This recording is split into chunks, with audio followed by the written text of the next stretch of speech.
আল্লাহ বলেন আমার আযাব বড় ভয়ঙ্কর আযাব। অতএব আমার বাপ, প্রত্যেকটা গুনাহ অহংকার, প্রতিটা গুনাহ কি বলেন না? অহংকার। অহংকার, অহংকার মানে সে আল্লাহর সাথে বড়াই করছে, আল্লাহকে কিছুই মনে করে না।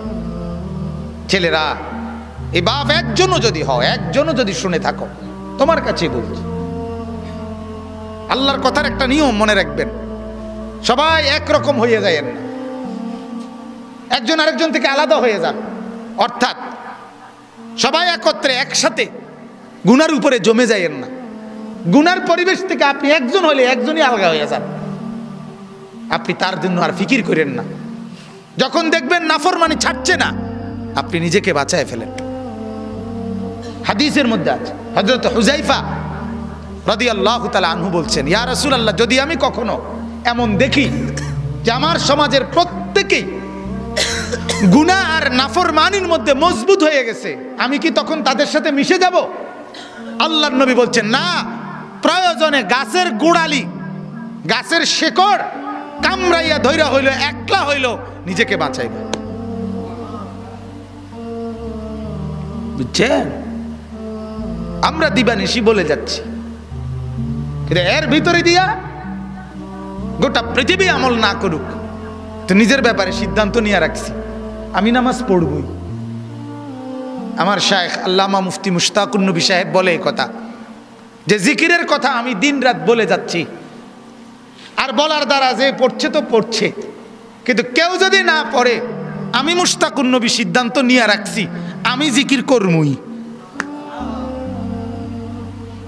হুজুরের কথা এটা, আমি এটা করবই, বাকি অন্য করেও বলতেছি। এখন যদি কেউ না শুনে, অসুবিধা কি? 300 বছর দাওয়াত দিছে, এমন নবী পৃথিবীতে ছিল, একজনই মানানে নাই। হাদিসে আছে, বুঝেন নাই? একজনও কি আনে নাই? কিছে? ওই নবী মার গেছে নাকি? ওই নবী বাদ। সূরা ইয়াসিনের মধ্যে আছে 3 জন নবী একত্রে দাওয়াত দিছে, 3 জন রাসূল। ফাআজ্জাজনা বিসালিতিন, তৃতীয় জনকে দেওয়ার পরে 3 জন রাসূল, 3 জন রাসূলের দাওয়াতে ঈমান আনছে শুধু একজন। ওয়াজা মিন আকসাল মদিনাতি রাজুলুন ইয়াসআ, একজন। কি হইছে এতে? এজন্য বাপ, এটা ফিকির করা আমার দ্বারা যেন অহংকার না হয়। আমি অনুরোধ করছি, আপনারা যারা শেষবারে বসলেন, আল্লাহ আপনাদের উপরে রহম করেন। আপনাদের কাছে অনুরোধ বাজার, যখনই কোরআনের কথা শুনবেন, আল্লাহর কথা শুনবেন, দিল সাফ করে বসবেন, নিয়ত করে বসবেন।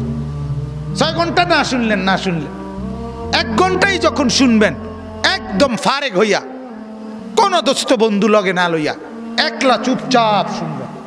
বন্ধুকে বলে দিবেন, তুই আনতে সর, আমি আমার কথাই শুধু শুনবো। এখন দেখবেন এতে ফায়দা হয়, এতে ফায়দা হয়, উপকার হয়।